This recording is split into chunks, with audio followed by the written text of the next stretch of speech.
Two houses sit side by side on the same street. Built the same year, same square footage, same builder. The yards are nearly identical in size. Same amount of sun, same soil, same climate. But one of them stops people when they drive past. The other disappears into the background of every other house on the block. The difference is not the budget. It is not the size of the space. It is not even the plants. The difference is 10 small decisions. Most of them cost less than $100. One of them costs nothing at all. Professional landscape designers charge thousands of dollars not because the materials are expensive. They charge for knowing exactly which changes create the perception of care and intention. And intention is what the human eye reads as value. A yard that looks like someone thought carefully about every detail will always appear more expensive than one with costly features placed randomly. That principle holds true whether the budget was $500 or $50,000. This is not about decoration. It is about understanding how visual systems work, how contrast creates focus, how scale anchors a space, how symmetry signals design, how edges define structure. These are the tools professionals use, and most of them require almost no money to execute. What they require is knowing where to look. We begin with the change that resets everything else, the one that makes every other upgrade work better, and the one most homeowners walk past every single week without realizing it is the problem. A concrete patio that has not been cleaned in 3 years does not look old because the concrete aged. It looks old because a thin layer of dirt, algae, and organic staining has built up across the surface. That layer steals color. It dulls texture. It makes everything in the yard look neglected, even when the plants are healthy and the furniture is new. Removing that layer does not repair anything. It simply reveals what was already there underneath. Renting a pressure washer costs between $40 and $100 for a day. Buying an entry-level electric model costs between $170 and $200. The time investment is usually 2 to 4 hours depending on the size of the space. The result is immediate. Concrete returns to its original tone. Pavers regain their color variation. Wood decking shows its grain again. Siding around doorways loses years of visual grime in minutes. This is not an exaggeration. Pressure washing is one of the few upgrades where the before and after photographs look like two completely different properties. And it creates the foundation for everything else. Because once the hardscape is clean, plants look more vibrant by contrast. Furniture looks newer. Mulch looks fresher. The entire space reads as maintained rather than slowly declining. The mistake most people make is treating pressure washing as a repair task, something to do only when the dirt becomes unbearable.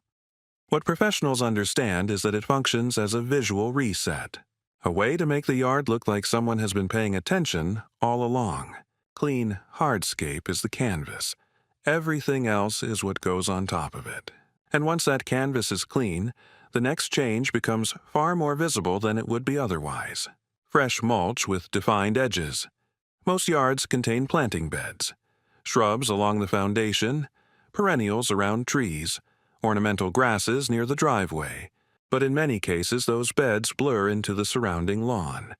The grass creeps into the mulch. The mulch fades to a pale gray.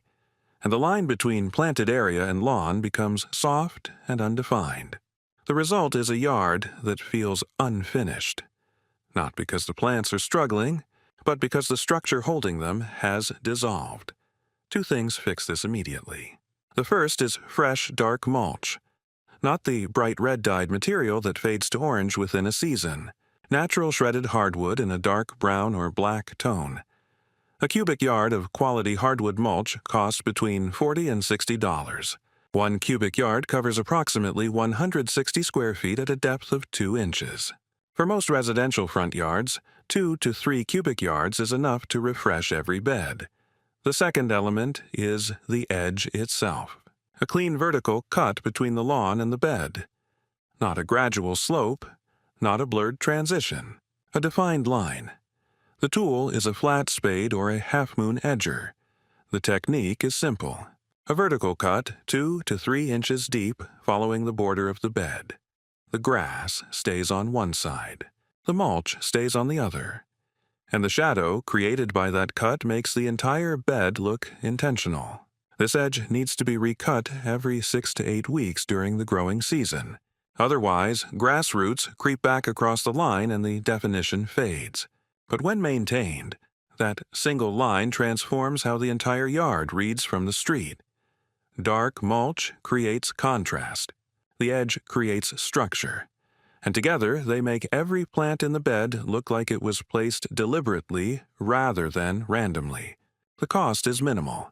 The time investment is an hour or two per season.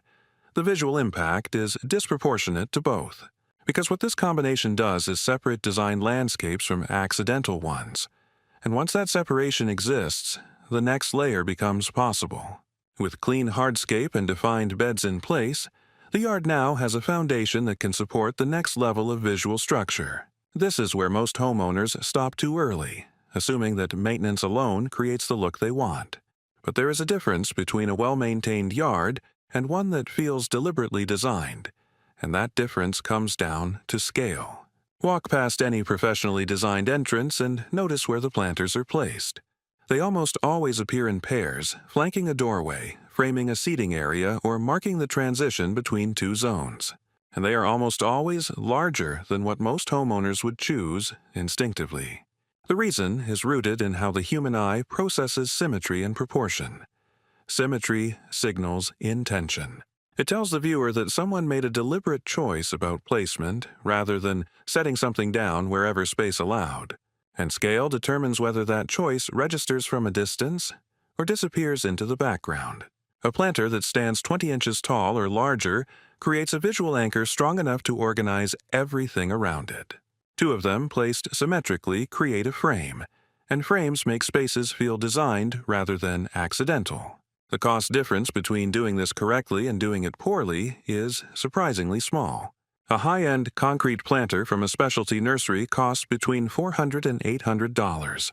The same planter made at home using Portland cement, perlite, and a bucket mold costs between $30 and $50 in materials. The visual result is nearly identical, because what matters is not the brand or the source. What matters is the size, the placement, and the pairing. This principle applies whether the planters sit beside a front door, at the corners of a patio, or along a walkway. The human brain reads matched pairs as evidence of thought, and thought is what separates expensive-looking spaces from ones that simply contain expensive objects placed randomly. There is a small detail that appears in every professionally maintained landscape and is absent from most residential yards. It is easy to overlook because it exists at ground level, but once noticed it becomes impossible to ignore. The edge between the lawn and the planting bed is not a gradual slope or a blurred transition. It is a clean, vertical line. This line is created with a flat spade, cutting straight down 2 to 3 inches into the soil along the border where grass meets mulch. The grass remains on one side, the bed on the other, and the shadow cast by that vertical cut creates a visual boundary that organizes the entire yard. Without this edge, even healthy plants and fresh mulch begin to look unfinished because the structure holding them dissolves. Grass creeps into beds. Mulch spills onto lawn. And the eye cannot find a clear boundary anywhere. With the edge in place, every element suddenly appears intentional. The plants look placed, the mulch looks deliberate, and the lawn looks like it was designed to stop exactly where it does. The cost of this change is zero if a spade is already available, or between $20 and $40 for a half-moon edger if one is not. The time required is roughly 1 hour per season to recut the line as grass roots attempt to cross back over. The return on that investment is immediate and visible from the street, which is why landscape professionals consider edging one of the highest impact tasks in residential maintenance. The front door is the single most viewed element on the exterior of any home. It is where the eye lands when looking at the house from the street, and it is the last thing visitors see before stepping inside. Yet in most neighborhoods, front doors are painted in neutral tones that blend into the surrounding facade rather than creating a focal point. A door painted in a deep saturated color, black, navy, forest green, terracotta, or deep burgundy, creates immediate visual contrast. It pulls the eye, establishes a clear entry point, and signals that someone made a deliberate design choice rather than accepting the builder's default. The cost is minimal. 1 quart of high-quality exterior paint costs between $15 and $40. The project requires no special skills, and most homeowners complete it in a single afternoon, including drying time. The transformation is disproportionate to both the cost and the effort, because what changes is not just the door itself, but the way the entire facade reads from a distance. Multiple real estate analyses have documented that homes with black front doors are associated with higher perceived value compared to homes with white or beige doors. The difference is not about the paint. It is about the signal the color sends. A bold door color suggests confidence, care, and intention, and those qualities transfer to the perception of the entire property. This is one of the simplest upgrades on the entire list, and it consistently produces one of the strongest reactions from anyone seeing the house for the first time after the change. While the front door creates a focal point from a distance, there are smaller details that become visible only as someone approaches the house. These are the elements people look at directly when standing at the entry, and they carry disproportionate weight in shaping first impressions. Most homeowners underestimate how much these details matter because they see them every day and stop noticing them. Visitors notice them immediately. The house numbers mounted beside most front doors are small, generic, and often difficult to read from more than a few feet away.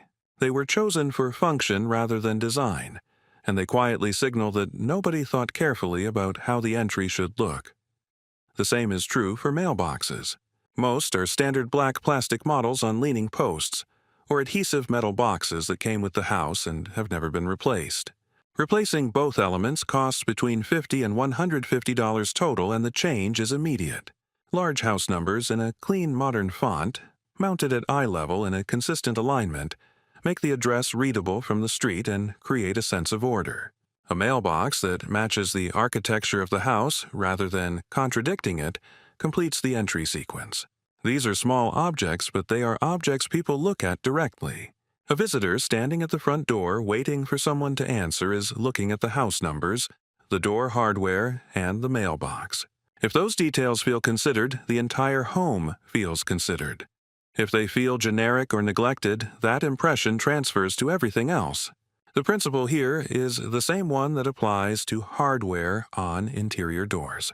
The detail is small, but the signal it sends is not. Attention to small visible details suggests attention to larger invisible ones, and that suggestion shapes how people perceive the value of the entire property. Most homeowners buy plants one at a time, choosing whatever looks appealing at the garden center and placing each specimen in a different spot across the yard. The result is a collection of individual plants rather than a designed composition. Professional landscapes look different because they use repetition and grouping instead of variety and scattering. The principle is simple. Instead of planting 1 of 10 different species, plant 3 or 5 of 2 species. Group them tightly rather than spacing them evenly, and arrange them in odd numbers rather than pairs. Odd-numbered groupings create natural asymmetry that the eye reads as organic rather than rigid, and massed plantings create visual impact that scattered individuals never achieve. Native plants offer an additional advantage beyond design. They are adapted to local climate and soil conditions, which means they require significantly less water and maintenance than non-native ornamentals. Studies conducted by the Environmental Protection Agency have documented that native and drought-tolerant plants can reduce outdoor water use by up to 60% compared to conventional turf grass. Long-term maintenance costs are similarly reduced because native plants do not require the same level of fertilization, pest control, or seasonal replacement. The cost of this approach is often lower than the scattered variety method because buying multiples of fewer species is more economical than buying singles of many species. Small native plant plugs cost between $3 and $8 each and establish quickly in appropriate conditions. A group of 5 planted together creates immediate presence, while 5 different plants scattered across a bed create visual noise. This is not about eliminating variety. It is about creating intentional repetition that allows the eye to rest and the composition to read as designed rather than accidental. Every yard has at least one area where grass refuses to grow. It might be a shaded corner beneath a tree, a strip along the driveway where foot traffic has worn the turf away, or a slope where water runs off too quickly for roots to establish. Most homeowners either ignore these bare spots or repeatedly attempt to reseed them, watching the grass fail again each season. Gravel offers a permanent solution that eliminates the problem rather than fighting it. A defined gravel zone with steel or aluminum edging, planted with a few architectural specimens such as ornamental grasses or drought-tolerant perennials, transforms a problem area into a designed feature. The key is containment. Gravel only reads as intentional when it has a clear boundary that separates it from surrounding surfaces. The cost is low. Gravel runs between 50 cents and $2 per square foot in materials, and installation requires only basic tools. The water savings are immediate and measurable. A conventional lawn covering 1,000 square feet requires approximately 35,000 gallons of water per year in most climates. A gravel garden requires none. The maintenance savings are equally significant because gravel does not need mowing, fertilizing, or seasonal overseeding. What makes this upgrade effective is not the gravel itself, but the way it is framed. A loose scatter of gravel across a bed looks unfinished. A defined panel of gravel with clean edges surrounded by intentional planting looks like a deliberate design choice. The material is the same, the perception is entirely different. Everything covered so far transforms how the yard looks during daylight hours. But there is a dimension most homeowners ignore completely, which is what happens to the space after the sun goes down. A yard that looks carefully designed at noon often disappears entirely at night, and that disappearance represents half the potential use of the space. The solution is not complicated, but it requires thinking in layers rather than installing a single floodlight and calling it finished. Effective outdoor lighting does not illuminate everything evenly. It creates depth by lighting specific elements at different heights while leaving other areas in shadow. Low-path lights define walkways and borders at ground level. Uplights placed at the base of trees or architectural plants cast shadows upward against walls or foliage. Overhead or suspended lights soften gathering areas without flattening the space into uniform brightness. The color temperature matters as much as the placement. Warm white bulbs in the range of 2700 Kelvin create an inviting atmosphere that extends the interior feeling of the home into the exterior.